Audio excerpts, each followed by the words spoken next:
What's up, y'all? Looks like shit is hitting the fan.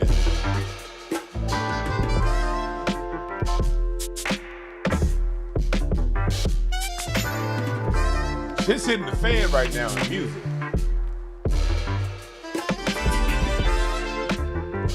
Shit is hitting the fan right now in music.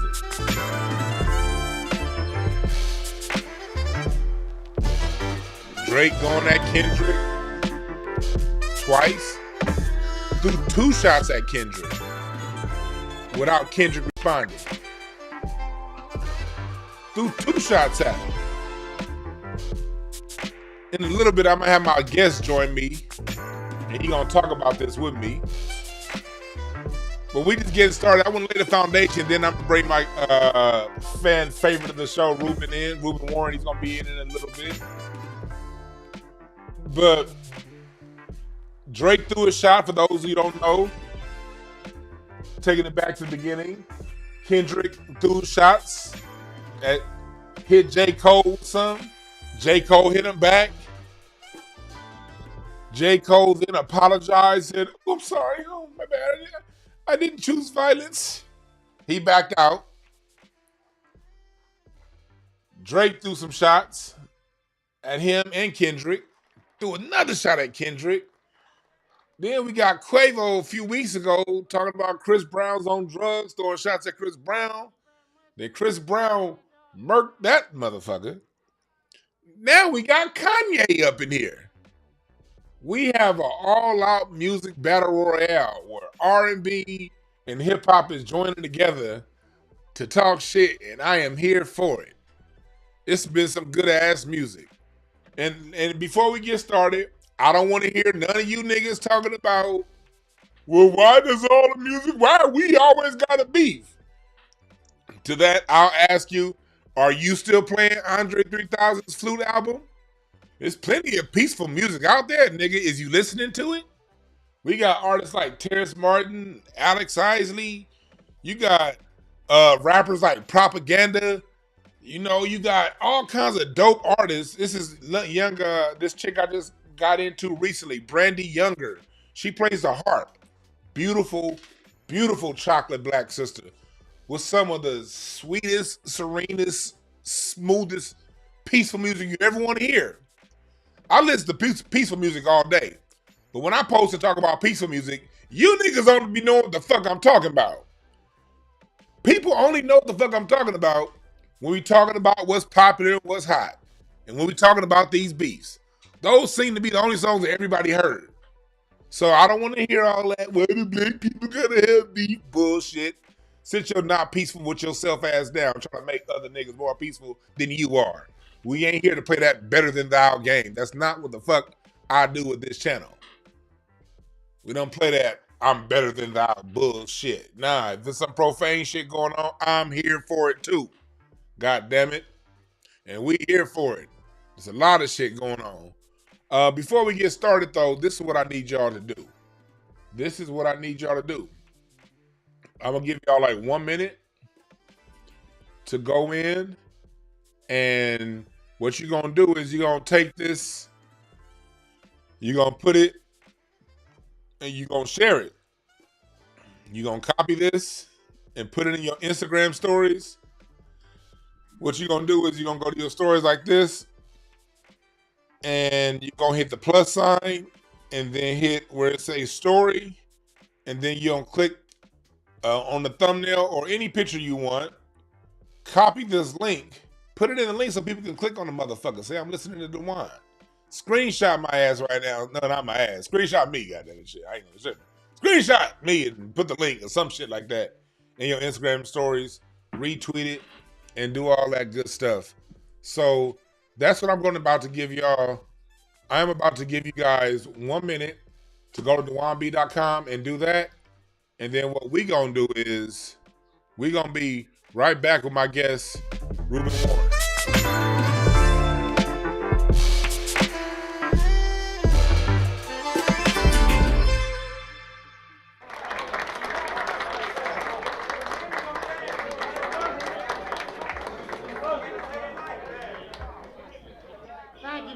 this is Billy Gardner Dog, and then at this time, we're going to play a new.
We back. I'm back.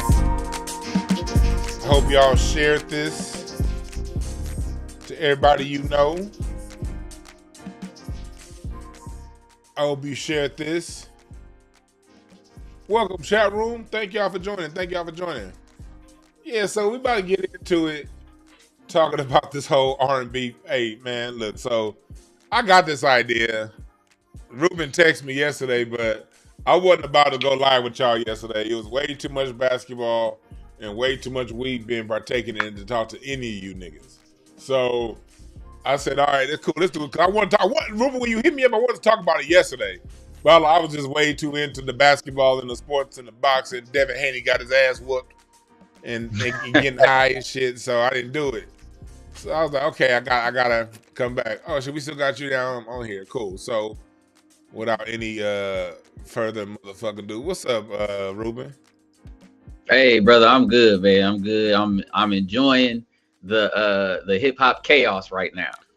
Hey, man, this hip hop chaos is amazingly fun right now. Like, people over here talking about we need to get it together. Hell nah. Let's keep this shit going. So before we even get all the way into it, because Ruben, you really been into it and what's going on. Tell them what's really going on with this, with everything going on right now with in hip hop. Yeah, honestly, I feel like what's been going on in hip hop, I feel like this is actually needed because last year they celebrated the 50th anniversary of hip hop and all that, like 50 years. But it's kind of been it's been real stagnant. Like for the last year or two, hip hop has just been very just plateau and it ain't really been nothing. You just been hearing just the same old. You've been hearing Drake dropping, the same song, the same verse. You heard J. Cole dropping verse. I mean, even Kendrick last project, Kendrick is my favorite. He the GOAT to me. But even his last project, it was mid. You know what I mean? And I feel like this really shook the game up. Like Kendrick doing that verse on Like That, it just made shit pop. And it's like this is needed right now. Like it's kind of like I would say somewhat of a renaissance in a sense with hip hop. Like it's going back to its roots. Like part of being an MC is saying I'm the best. Nobody can see me on wax. And you challenge other MCs who claim to be the best. So this is really what hip hop is, and it's not even connected to, I know the We's got to do better crowd is always on some. This is bad for the community and all that other bullshit. But nah, man, this is what being an MC is all about. It's about stepping up with them bars, and if you can't hang, then you out here like J. Cole and you going out sorry like a hoe, apologizing. He apologized like a motherfucker.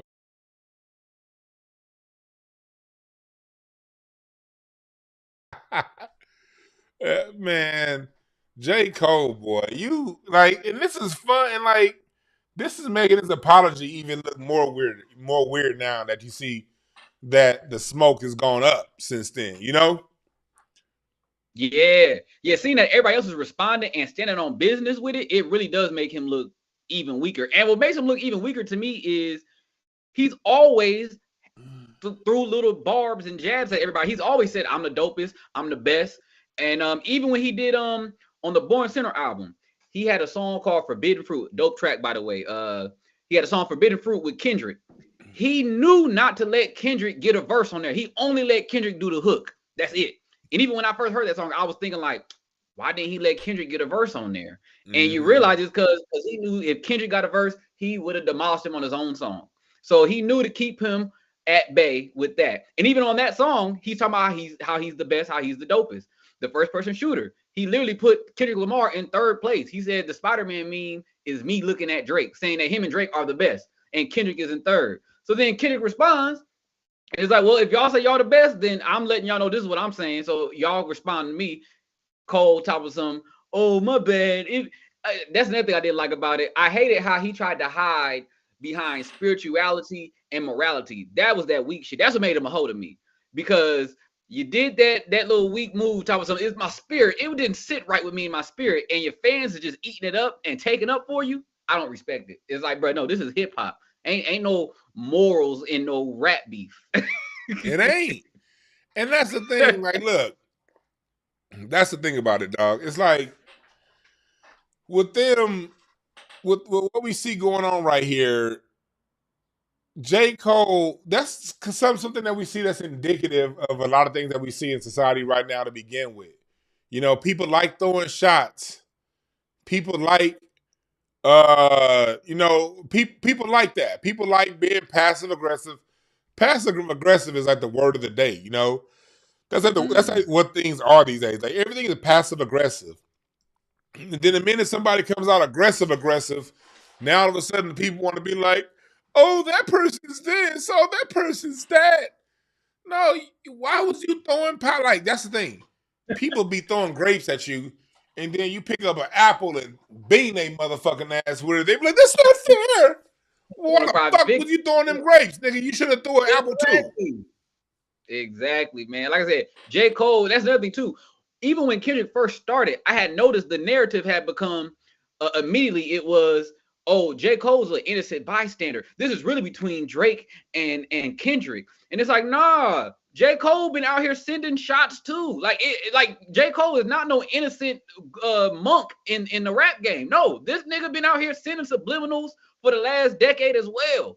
Like it's, you know what I mean? Like it's not like J. Cole is some innocent person. So he brought everything on himself. And to me, he always gonna be a hoe because it's like he didn't have to respond. He could have simply ignored it and sat there and ate his food, but he chose to respond, and he did his little 7-minute drill, and it wasn't all of that, and he learned the hard way.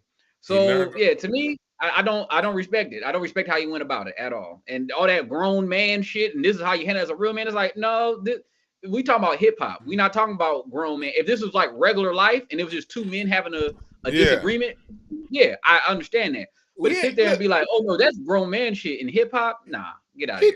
He making it seem as if two niggas was about to get in a fight at a parent teacher conference. No, that grown man shit is we knew each other from the past. We had a parent teacher conference right now, so let's not bring our beef into this parent teacher conference. Yeah, okay, all day, J. Cole, you're right. But this ain't no goddamn parent teacher conference. This is hip hop. This is rap. This is music. This is Black American music. We have competitive music. We're competitive in our music. You've been throwing bullshit ass shots. You get a shot back. What? The timing wasn't right, nigga. Like you can't put things out there. And if somebody decides to wait, like you see what right now what Drake is doing. Drake is trying to smoke Kendrick out. He came up with 2 disses in a week.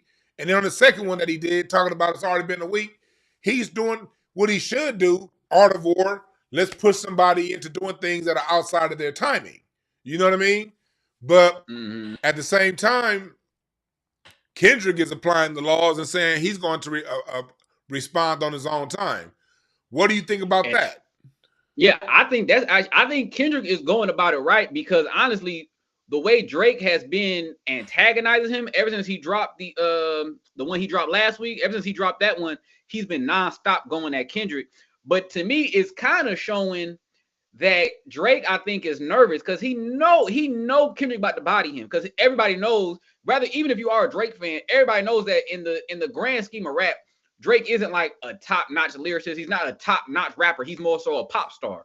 So Kendrick is first of all, he's like the people's choice. He's the people's champ, and he's like a real lyricist, a real rapper. So I think Drake knows the slaughter is coming.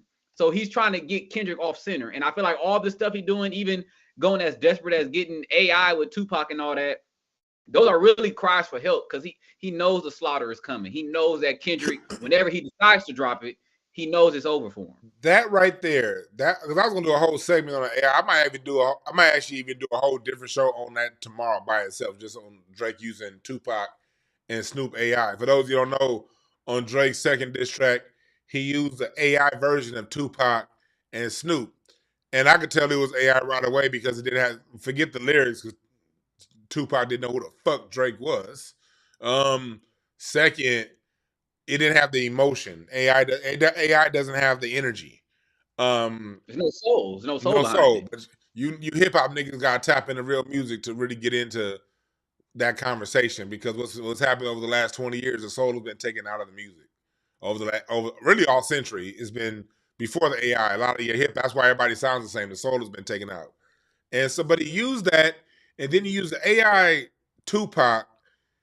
With somebody as big as Drake is on the level he is using that, what that just did was it normalized people using AI as a legends. Now, when people do it, you're about to start seeing more and more of it. And I think that's a very weak move. Like, Drake did some shit that a lot of these weirdo niggas of today, unfortunately, my generation, millennials, do. And that's bring other people into they fight. That's not, that to me, when you have an issue with a man or issue with somebody, man, you speak for yourself. This motherfucker got writers writing for him and everything like he always does. Now he got an AI Tupac and a Snoop. I don't honestly, I just as a man, and I thought the response was actually a pretty dope response by Drake. Like lyrically, when he got to his part, I thought he did a pretty good job. It wasn't a bad song. But I'm just talking about like on some man shit. Why are you over here getting some fake ass people to come help you out? That's just weird as fuck. And I go to all you niggas out here. If you're a Drake fan and you got an issue with what I'm saying, fuck you too. Cause I don't mind offending them kind of niggas. I really don't. Because like when we talk about like things in society, when you got a generation of men that when the heat is on them, they can't say me, I'm going to take the heat. I'm going to do it. I need your help. I need your help. And that shit weak as hell. Just like most of Drake's lyrics. So I'm like, you know what I mean? I'm not cool with that. And so we got that going on. Then we got on top of that, insert Kanye West.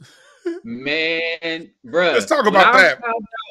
When I found out Yeezy involved himself, I was like, this is the best hip hop drama we've had in a long, man. When I went on Twitter, they was like Kanye was trending. I looked and I saw him on the podcast. He was playing the song. I was like, oh my God, Ye done got involved. And he said, if you want to get your pussy drop, put on some J. Cole. I was like, damn. Oh man, so like now you got Ye, and mind you, this ain't even like this not even first 3 albums, Ye. This is post Trump, post I'm a Christian now, post Kim K divorce. I got a platinum permanent dentist in my mouth. Like, bruh, it's that Kanye now in a rap beef. You couldn't ask for anything better than this in hip hop right now. This is the best thing we gonna get for a while. Kanye came in. And then again, no, Kanye is let me say, Kanye is he's that scene on Endgame where where Captain America hears on your left, and you realize that they all coming back. That's what Kanye is right now. You're like, oh shit, I wasn't expecting that. Right. It was like, what the fuck? Yeah. Hey, he did. Kanye was like, where the fuck? And it was good too, though. That's like, you could tell Yeah, the Kanye's beat like, was okay, fire these though. people. Like, I was like, damn, yeah, you really did come with it. Kanye's smart because you see that the media is boxing him out. And the media is not letting his new stuff come out. They're not letting him perform across the world. They're not letting him throw concerts anywhere in America really like that. You know what I mean? So Kanye's been on some real disruptive shit. A couple weeks ago at Rolling Loud when it was out here, do you know that like Taylor Swift had a concert at the Forum, right? And her show was supposed to start like at 10 o'clock. And that means doors open at 9 at the Forum. And for those who don't know, the Forum and the SoFi Stadium, they basically share the same parking lot, right? Kanye decided to throw his night at Rolling Loud, and he announced it like within a few weeks before, and he put it at the SoFi Stadium at 7:30. So at 7 o'clock, he put a show at 7 o'clock on purpose, so he can end at 9 or 9:15, so the crowd could be letting out while the Taylor Swift crowd was coming in. Yo, let me tell y'all something, y'all. This shit really happened. This shit really happened like literally like 4 weeks ago here in LA. Like Taylor Swift was at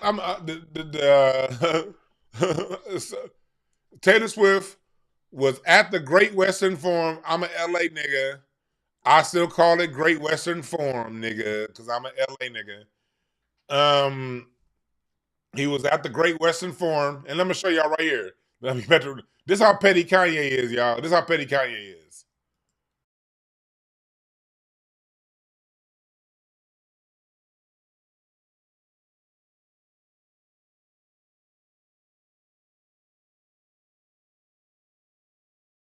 My bad. My audio went out.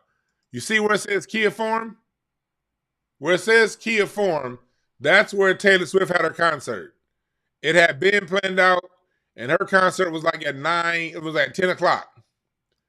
Kanye came down here to SoFi, and Rolling Loud was supposed to be Friday, Saturday, Sunday.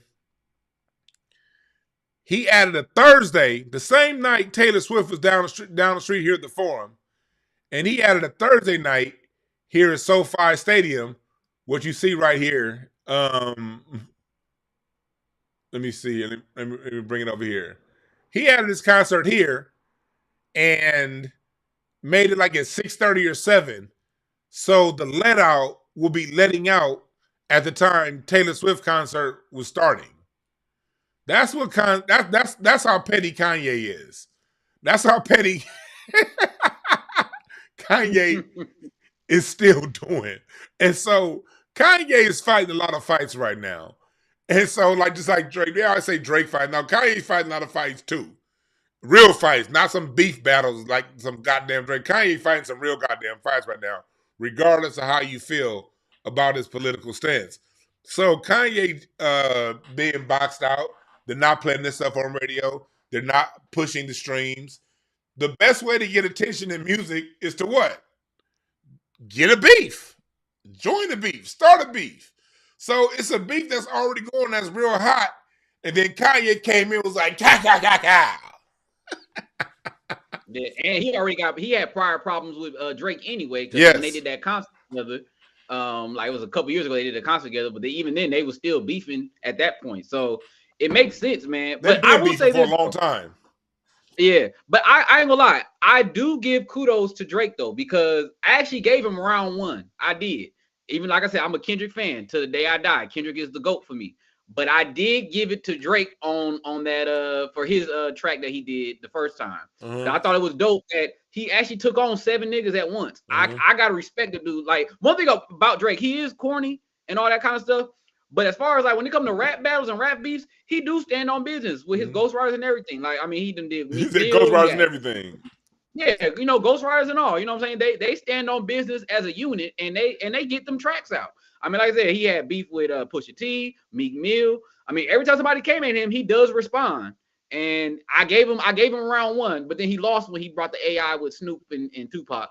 But that first round, though, I was like, he had a slight edge on Kendrick. I gave Kendrick the first round. I thought it was a better song. But at the same time, Kendrick needs to get on his own song. You know what I mean? I thought what Kendrick did was with those 16 that he spit. I think it was just more. It was a lot more and less. You know, it was a powder keg. Sometimes, you know, people mistake size with effectiveness. You know what I mean? You know what I mean? Oh yeah. I mean, he did the same thing with the control verse. You know what I mean? Yeah. When that flopped, it was like it exploded. I think what's happening now is what we thought was going to happen when he dropped the control verse. You thought that was going to cause an all-out civil war. Yeah. But it was this verse that ended up doing it. Yeah, because Kendrick could pack a whole lot. That's where a lot of the beauty and the talent is. Just like 3000, packing a whole lot of thoughts in a small amount of space. You know, and so, you know, I see that. People be like, we need to get a whole song. Oh, no, it's different levels of this, people. Calm down, you know? But I would, at the same time, I still would like to see him do a song dedicated to him. But the way Kanye still put J. Cole backed out. Kanye still was like, nah, nigga, come back in. I was like, damn, why he still catching strays? But he bowed out gracefully, well, not gracefully, but he bowed out. He was like, it wasn't graceful. He bowed out though, like, hey, I'm done. And then, but honestly, but J. Cole, he brought it on himself though. It's like you cannot as an MC say you the best and then fold when you called out on it. It's like that's not what hip hop is. That's not the essence of being an MC. It's all about being the best and standing on that fact. And like I said, when you got called out on it, when it came down to it, you folded. And so like you're not respected for that as an MC. Like even Drake stands on business. Like I said, Ghost Riders and all, Drake don't back down. He took his L with Pusha T. He's like, hey, it is what it is. But he got to win with Meek Mill. So yeah. Are you giving that win over Meek Mill? Oh yeah, no, back to back, absolutely. I mean, is that a world tour or your girl tour, nigga? Yeah. And then so we had this going on in rap. And then R&B had to remind us that they got a vote. They got a word in this too. Quavo came with one that a couple weeks ago with one of the most, how can I say this, uninspiring, borderline, just not borderline, but borderline between weak and very weak diss towards Chris Brown. And it dropped without a whimper, and then Chris Brown came back. Oh, man, shit, bruh. I heard it yesterday, and I was just like, okay. And then it kept going, and then at the end he brought up Takeoff. I was like, my mind was blown. I was like, oh no, he didn't. And then I thought to myself, like, yo, they wish you the one that was dead. Like, man, but my thing was just like, when they got done, I was like, yo, an R&B singing nigga should not have the best diss track right now. Like, he should not be showing the rappers this is how you do a diss track. Because this is what we've been wanting with the Kendrick Drake, civil war happening right now. That's it is what like we've been waiting on. They were doing light jabs, you know what I'm saying? But Chris went for the kill, and that's what we waiting on with the Drake Kendrick beef. We waiting for that kill shot that one of them gonna send. You're right. So Chris Brown, you got a good point. Drake and Kendrick right now, although they both throwing good shots, it's like boxing to where they feeling each other out. Neither of them have come for nobody's heads yet. They've been throwing things that the other can recover. It's been landed, but it's like, okay, no, it's nothing that can knock the other one out of you. Chris Brown came light jab right now. Chris Brown said, I'm Deontay Wilder. Fuck, I ain't about to box. I ain't about to have no good footwork. I ain't about to jab. I'm just going to throw that. Yeah.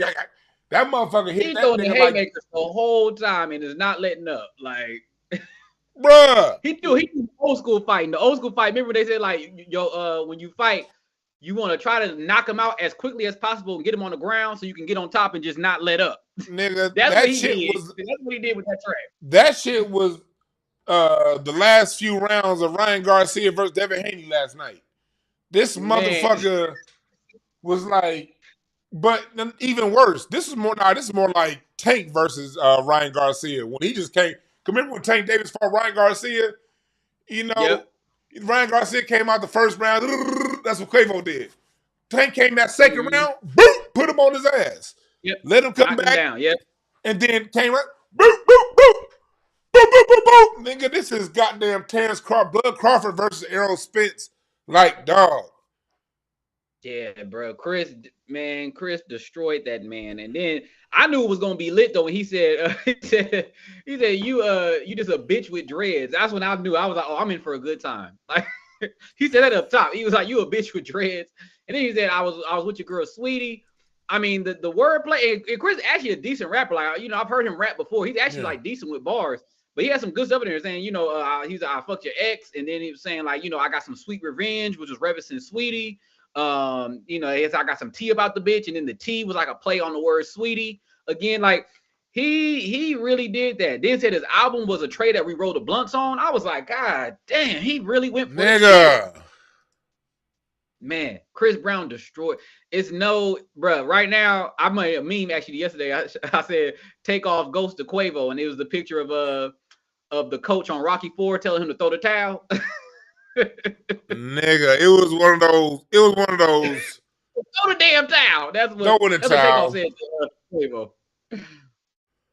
Man, Yeah, man. And so it's like, that's what Chris Brown low-key just raised the bar to the rap beef. Oh, absolutely. He showed y'all, like, this is the standard. Like, it took us back to, like, no Vaseline, hit him up. You know what I mean? Ether. It's like, yeah, that's what we want. That's what a rap beef and a diss track is supposed to be. So, yeah, he definitely let niggas know, like, hey, y'all on that little soft shit going back and forth. But nah, this is what it is. And so, yeah, we want the real. Mm-hmm. And Chris Brown gave it. He gave us the real. It's like, yeah, if I don't like you, I'm going to let it be known. So we going to see what Kendrick do. Like I said, I feel like Chris Brown definitely raised the bar. He showed everybody, like, this is the standard right now. So we going to see what Kendrick do. We going to see what Drake does. We'll see if Rick Ross got another verse in him. I didn't really like Rick Ross' response. It was kind of like whatever. The best part of his was just the end when he was roasting Drake, talking about his nose job and getting a surgery for his abs. But the bars weren't really memorable. He didn't say no bar where you were just like, ooh, okay. Man, see, that's one of the things, and that's why, and so like I want to tell people, I'm like, because let's go back to it, because we get this misconception that R&B is soft. It's always this misconception that hip hop is doing something that R&B never done. Look, let's not get it twisted. R&B is way older than hip hop. And it goes back to the godfather of hip hop, James Brown. It can go back further. But James got 2 fights. I want to go back into one beef in particular James Brown had before he got to the funk in the early 60s. It was a beef James Brown had with Joe Tex. Joe Tex. Yeah, I heard about that. Yeah. Joe Tex, he and James Brown got into that funky sound around the same time. Joe Tex claims that Joe Tex is the one that came, according to him, spinning and grabbing the mic and pulling it back up. That was a Joe Tex thing that Joe Tex says that James Brown stole from him. And so they had a back and forth between James Brown and Joe Tex. Joe Tex talked about it, you know what I mean? And then James Brown turned around and covered a Joe Tex song. Back in days that you don't cover, like you covering songs was nothing new at the time. But after a dude claimed you stole something from him, then you cover his own song, James Brown stepped all the way over the line. And that's where it just got started.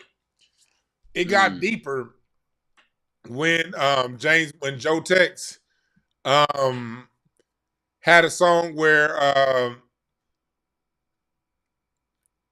James Brown had an organ. I forgot about it. On a part of the song, there's an organ solo where James Brown has like an organ, plays on an organ.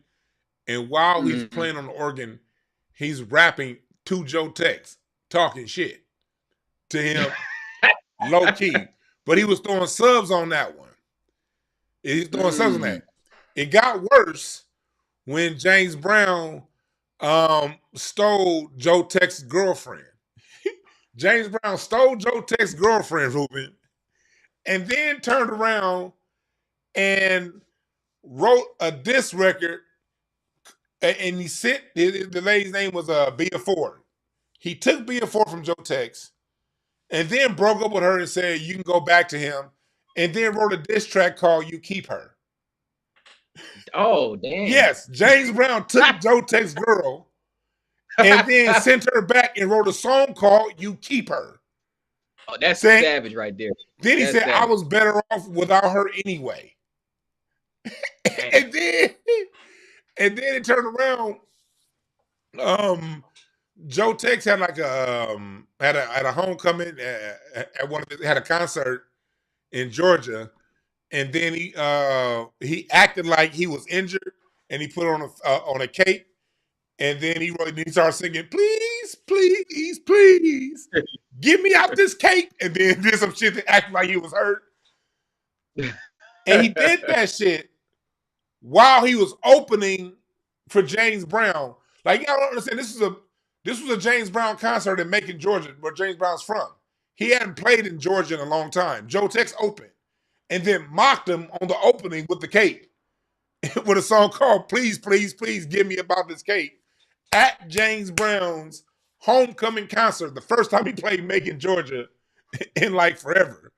So, of course, it was James Brown. They got into an altercation, and then it basically ended with James Brown almost murdering Joe Tex grabbed a shotgun and was ready to shoot him. James Brown almost shot Joe Tex with a shotgun. So when it comes back down to all this stuff, you hip hop niggas that just started listening to music in 1989, understand this. Hey, goddamn thing new in hip hop. And R&B is still king. R&B, everything R&B was doing, hip hop just took a little bit of piece of. So when you hear Chris Brown coming in the vein of dissing, he's in the vein of his namesake, grand performer James Brown. Yeah. Let's not forget that. You know who else had beef too in singing world?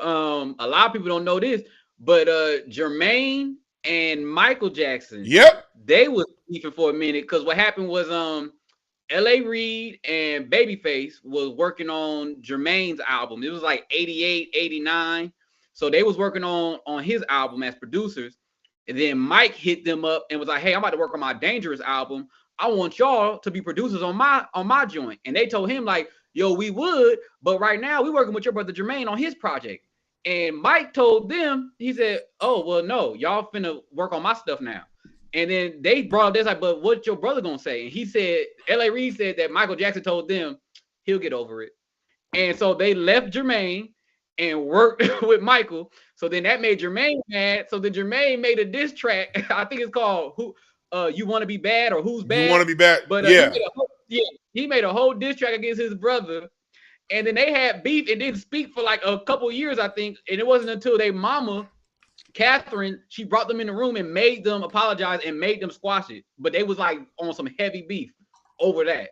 So yeah, you always had beef in music. Always had beef. Shoot, Brandy and Monica had beef. I don't know why we act like they in hip hop. Man, Brandy and Monica had beef. Aretha Franklin and Patti LaBelle had beef. Yeah. Like, Diana Ross and the Supreme. Diana Ross had beef with the rest of the Supremes. Major beef.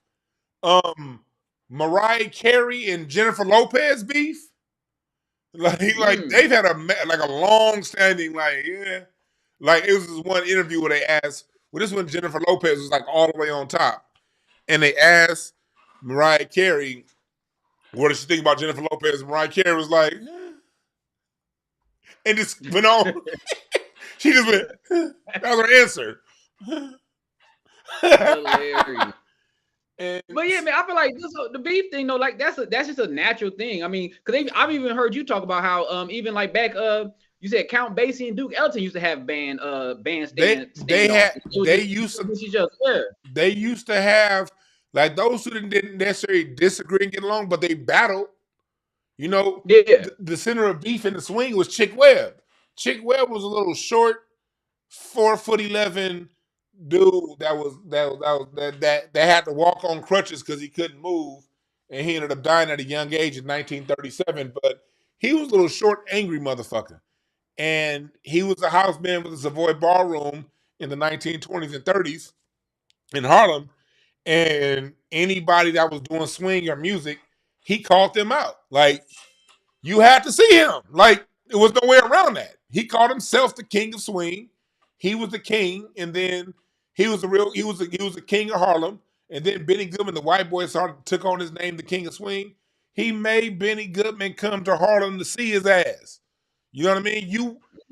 This is back when motherfuckers wearing tuxedos and suits and permed out hair, and you hear these niggas say, "See, we didn't do that when we had class and dressed like that." Shit. In music, it's like sports. It's competitive. You want to be the best on your saxophone, on your piano, on your drums, on whatever it is you play. You want to be the best, and it is a battle. It is a battle. It is a battle. It's just that by the time we got to rap, hip hop, it gets more overt with it because rap is less about the music going on behind. See, y'all don't understand. When it came to the bands always battle. Like, you got to understand that every concert is. It's a story that I read in Maurice White's book, with Earth and Fire. He talked about a show he did in 1974 where they opened up in Washington, D.C. for Parliament Funkadelic. And D.C. is one of Earth and Fire's main cities. That's like they get the Howard crowd. That's like one of their big cities on their tour. Well, this is 74. The year before, that's where the world came out. So they're on their way. They're not quite where we know them as now. They had just had the Heads of the Sky album. They had just had Open Our Eyes. And they had some moderate success. But actually, at this time, War was a bigger name. And Parliament was a bigger name than them. Parliament hadn't had their biggest success either.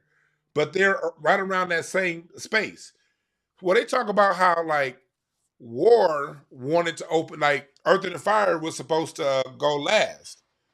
And then War was like, nah, we got the bigger name. We want to go last. So Earth and Fire blazed the fuck out that stage and made it to where no one gave a fuck about War when War got on stage. And so they turned around after that, had a concert with Funkadelic. And Earth and Fire Maurice talked about how Earth and Fire did what they did. They had a great show. They had a really good show. And then he said there was like a 20-minute break for Parliament Funkadelic to get on stage. And when Parliament got on stage, all they did for like 5 minutes was go,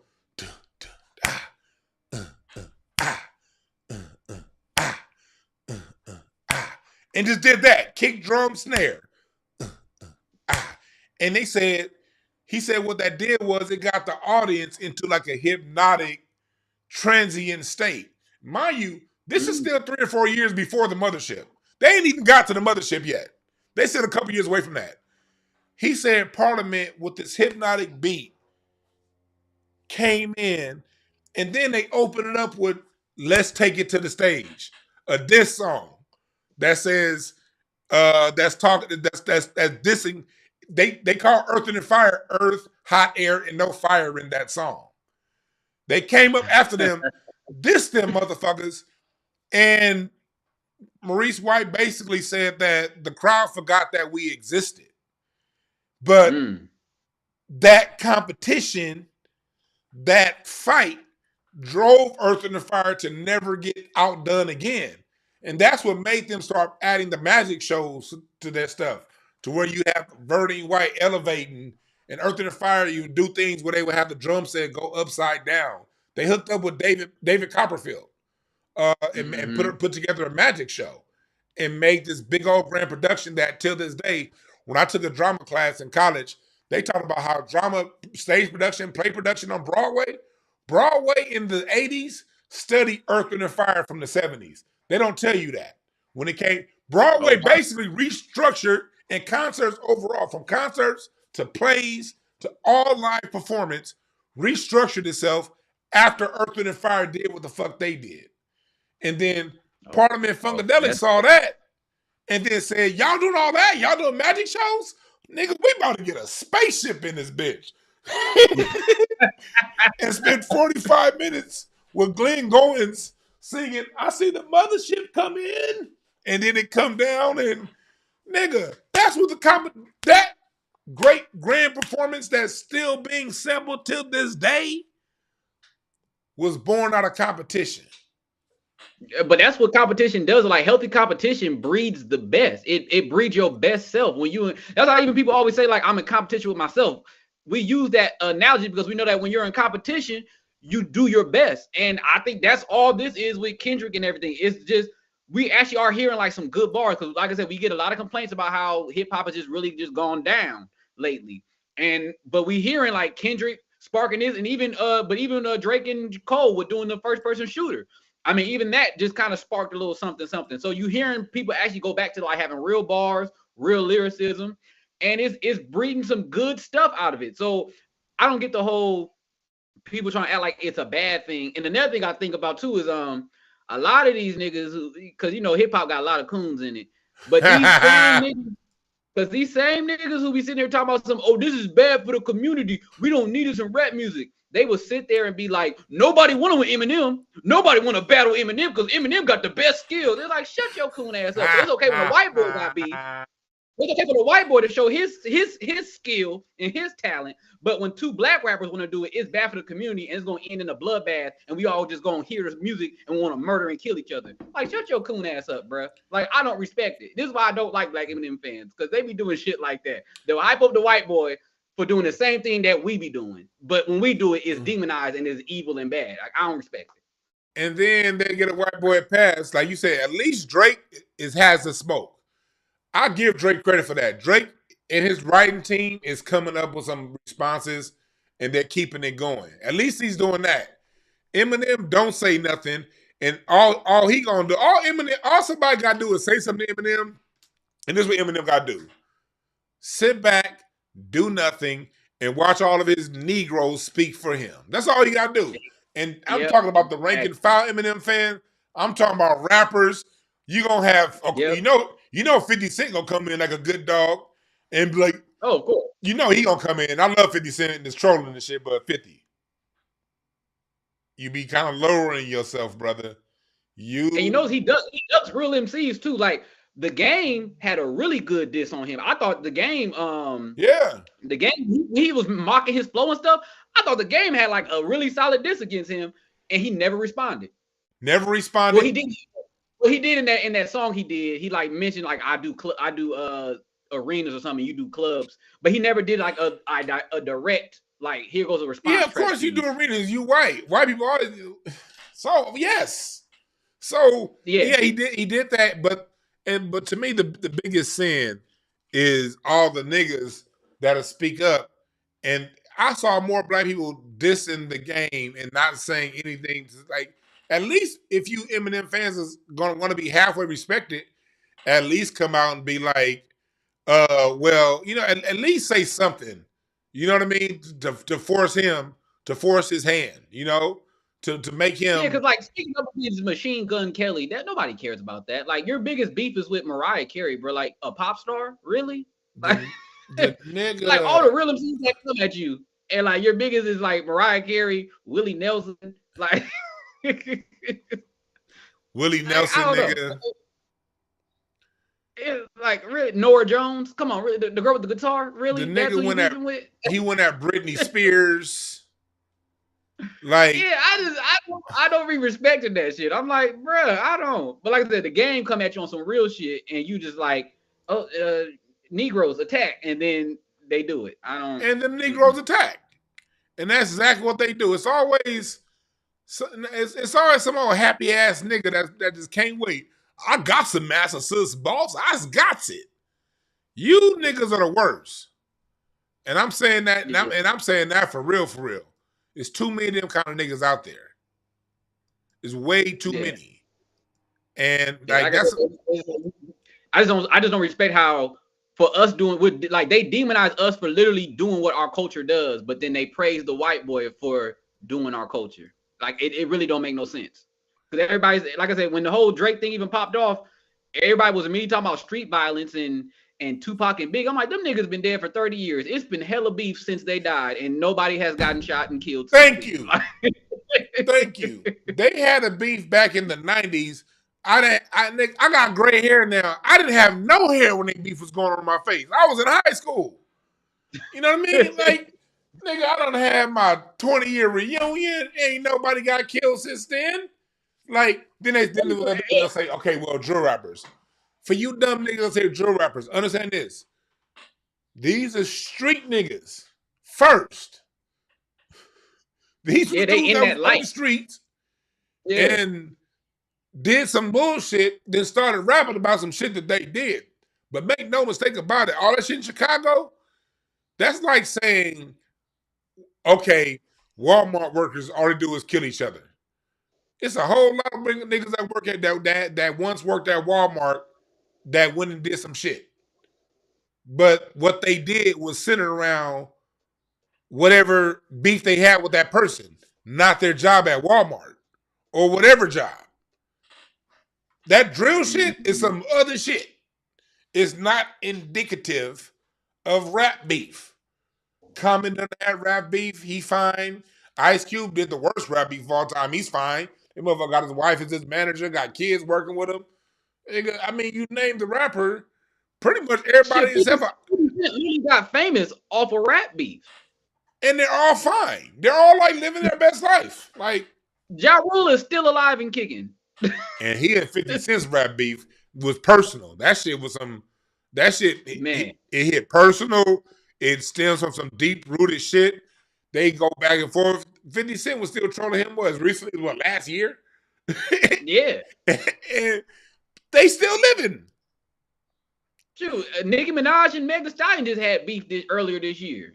I was disappointed in that, but I was hoping it was going to be good, but it wasn't. I was really disappointed in that. Somebody earlier, I apologize, chat room. For some reason, I cannot get y'all comments on the screen. I don't know why y'all comments ain't coming up. But someone earlier, like, yeah, Howlin' Wolf and Muddy Waters had a beef back in the day. They was on the same record label. You know, you had all that. You know, you had all kinds of different beefs. So, yeah, somebody said Eminem lost to cannabis. Yep.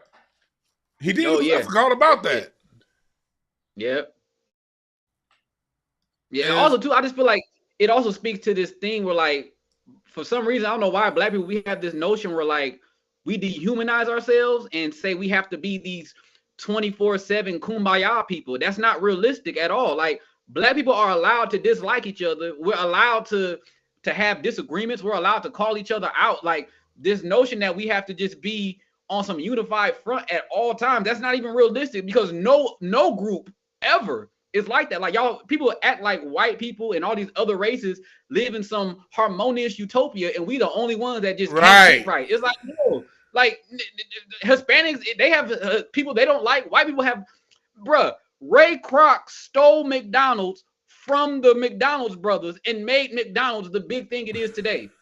That's literally that's definitely white people not getting along with white people. Like, but you want to sit here and say a rap beef, two niggas rapping on wax. That's the worst thing.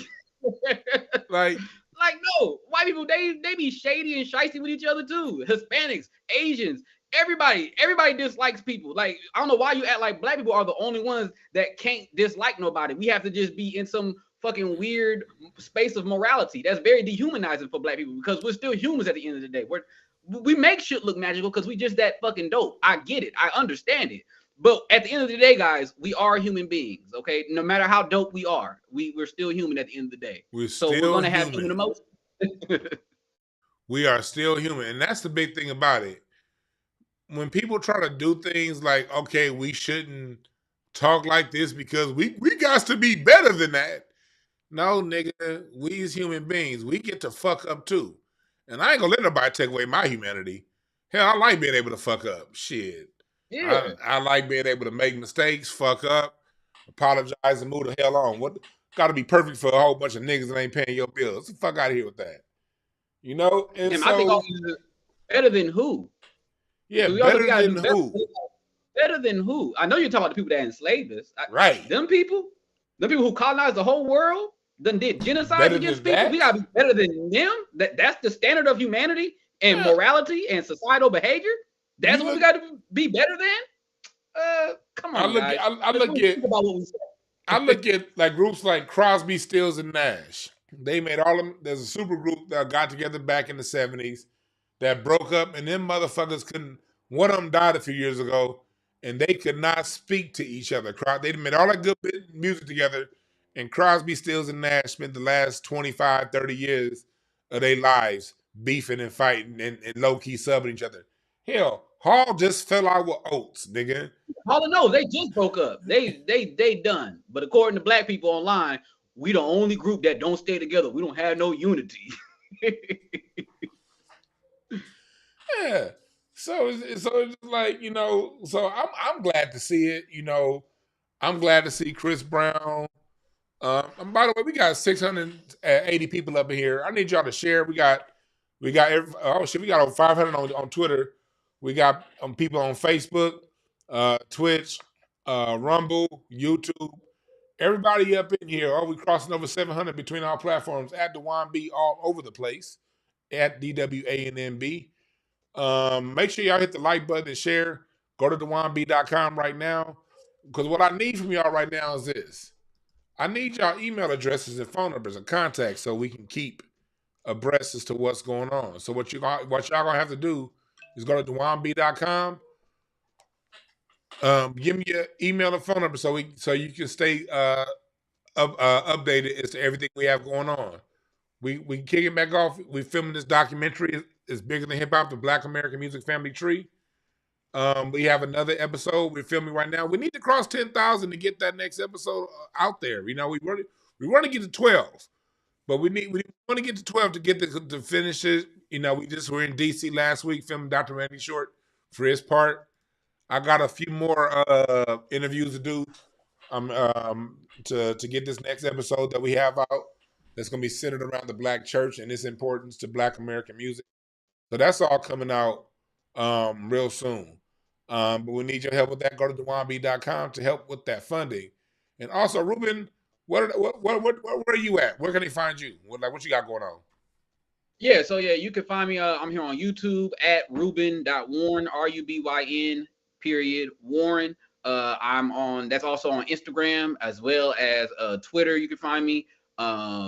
This Saturday, April 27th, I will be at the Ice House in Pasadena. I'll be doing the Live Your Truth comedy show. That is I believe it's at 8:00. So if you in the area, come through. We're gonna have a good time.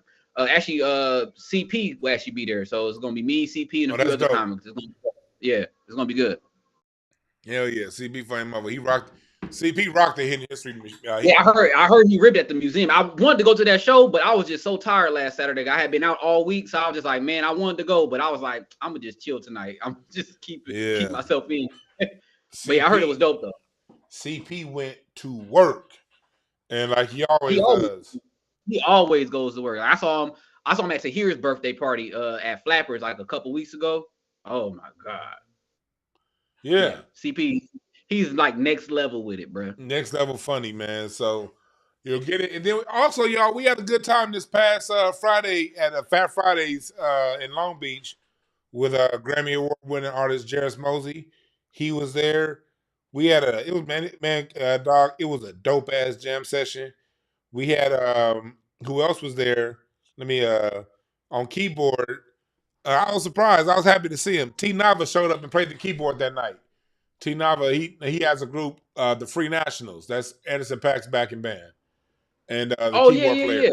I mean, he came down and played with us. I want to show y'all this real quick. This is a quick little sample of what we had this past Friday. That's J-Mo.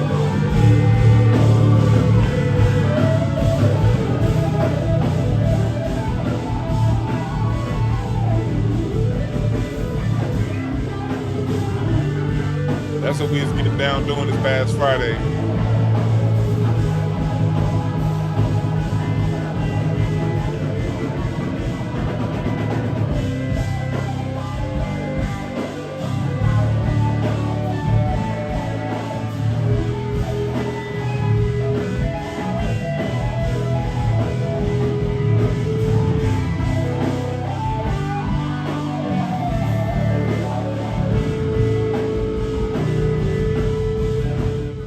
that was this past Friday.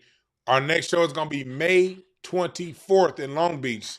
We had a packed house in there, so y'all see how it is.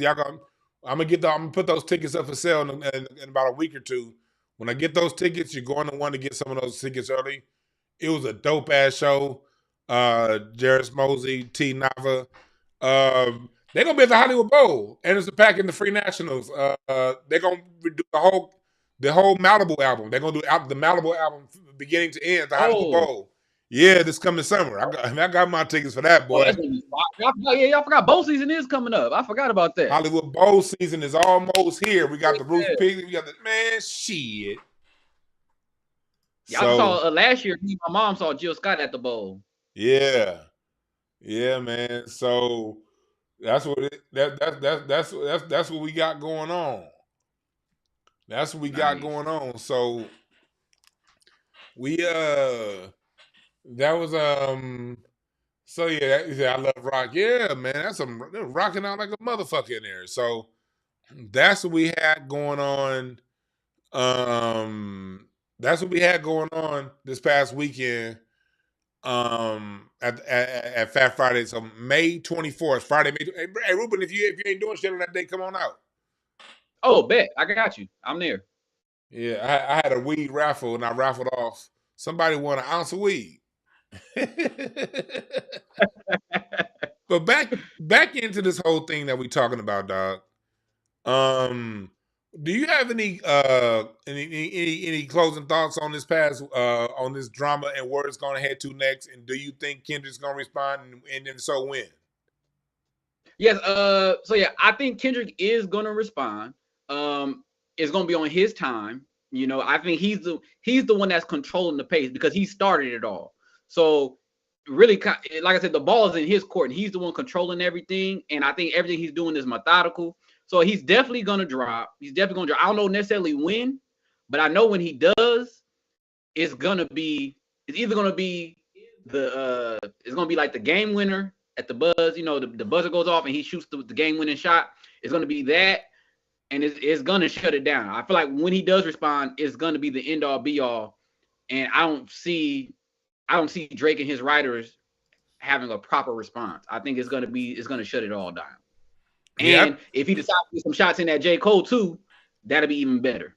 Yeah, like the thing that made me be like with Drake is when he brought his mom into it and said Kendrick's being racist.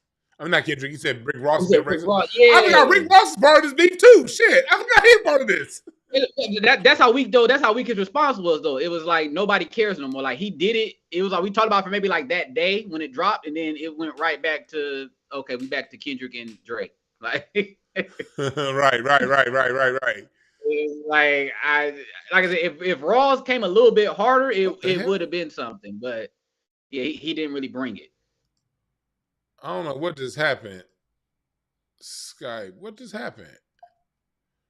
I don't know what the fuck just happened with the screen. I don't know what the fuck just happened. No, that's my class.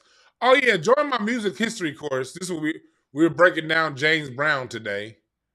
We was breaking down James Brown today on my music history course. So that's what you see right there. Well, now you can't join now. Class is closed. There we go. Okay, we got you back. What the fuck happened to this screen?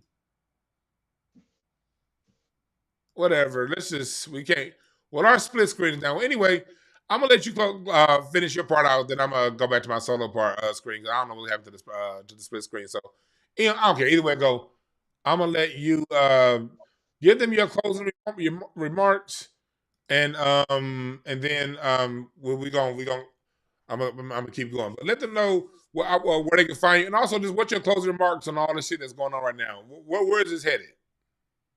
Yeah, so I just see it as I just feel like it's kind of like a mini renaissance in hip hop. I think this is needed for the culture, is needed for rap, and yeah, I just see it being like it's gonna be part of rap history. Like it's gonna be there with the beefs of past. You know what I'm saying? Just like we remember.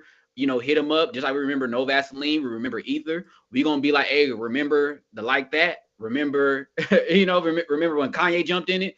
This is part of like that rap history, and I feel like it's for the culture. So I'm looking forward to it. I like it. I like the chaos and the drama. Like I said, healthy competition breeds the best, and I feel like we're gonna get some really good bars.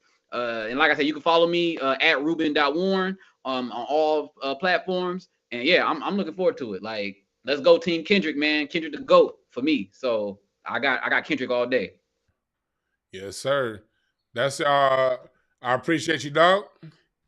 Oh yeah, no problem, bro. Anytime. Yeah, and now Ruben's a regular on here, so we're definitely gonna have Ruben back regularly to talk about these kind of things.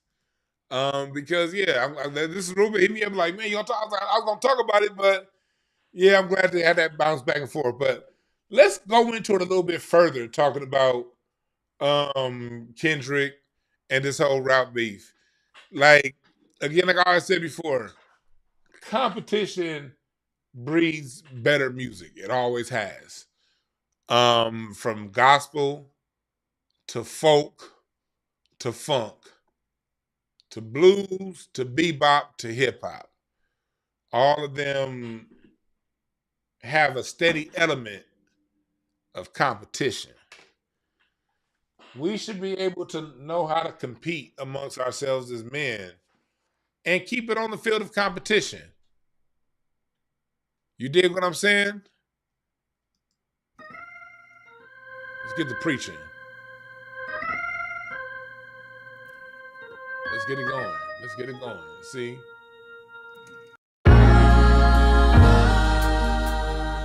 Competition is exactly what is needed to make the music be great.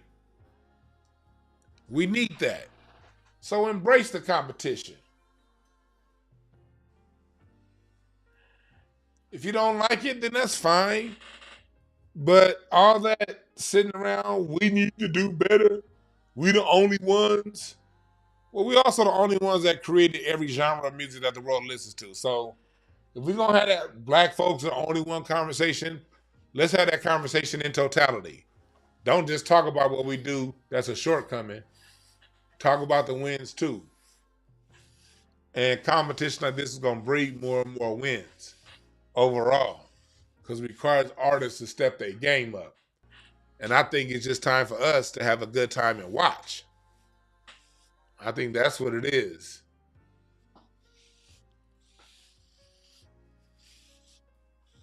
The Temptations and the Four Tops used to compete all the time. Yep. Yeah, it's part of what it is, man. Part of what it is. But all that using AI, one thing I don't agree with, I do not agree with Drake using AI for the Tupac and Snoop tracks. Just no. Do your own troubles. No, that's corny. And unfortunately, Drake is the king of corny niggas. So guess what's about to happen now? Every corny nigga is about to be getting every dead rapper. You about to have corny niggas doing Easy E verses, nigga. You about to have these corny niggas doing MC Trouble verses. Rest in peace to MC Trouble. She'll be the first AI female rapper. Y'all gonna be doing goddamn all the dead rappers. Y'all been bringing up Shock G, doing Shock G and Tupac. AIs, no. You see it coming, you see it coming, you see it coming, you see it coming. It's just gonna get worse. And having a rapper as popular as Drake doing it, that just gave permission to every corny nigga making music to do that. And make no mistake about it, most of these niggas is corny.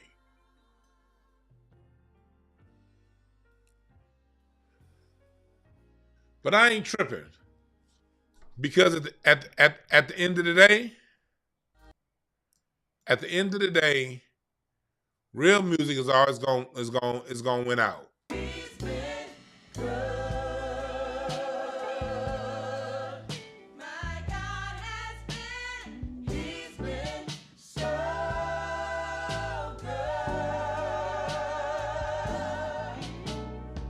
Them live chords, they always win. Them wide voices, live drums,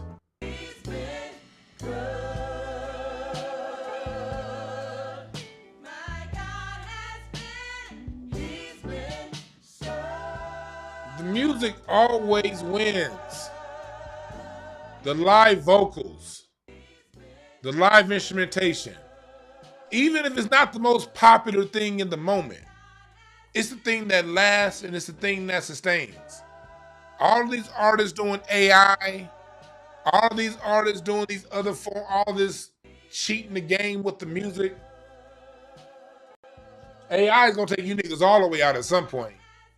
And the only ones gonna be left are the ones doing it from scratch.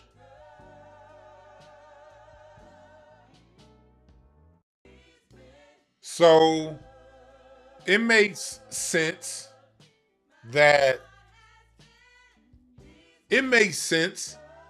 Drake is the one, the popular artist that's making AI and turning it into Tupac and Snoop.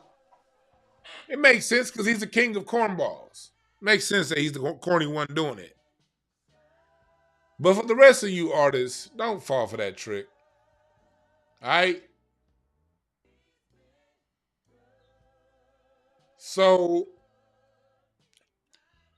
yeah, I'm about to get up out of here. I've been teaching my class all morning, and then I'm doing Big Jobs podcast in a couple hours. So I've been online sitting in this chair talking for like hours now.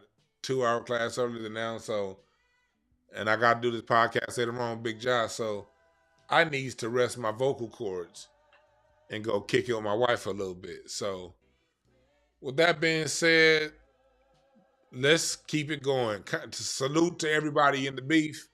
Salute to Drake, Kanye, Kendrick, Rick Ross, everybody. I'm drawing blanks right now. I could just look at my own goddamn thumbnail to see J. Cole, Chris Brown, and Quavo. Quavo and J. Cole, y'all sitting on the bench right now. The starting lineup right now for the beef world, I put Rick Ross on the bench too. The starting lineup right now is Drake, Kendrick, Kanye, Chris. That's the starting lineup right now. Drake, Kendrick, Kanye, Chris. And then you got Rick Ross and Quavo coming in on it. And let's just pay attention to it. And let's have a good time. And I can't wait for Kendrick to drop his. So we can still have some fun. So we will be following up on this. All right? Thank y'all for listening. I appreciate y'all for listening. Everybody up in the chat. We got over 800 on Twitter. Appreciate y'all for listening. 800 total. So go to DewanB.com and then, we'll talk about it. All right? In the meantime, there are no perfect messengers, only perfect messages for those willing to pick up the game. We out.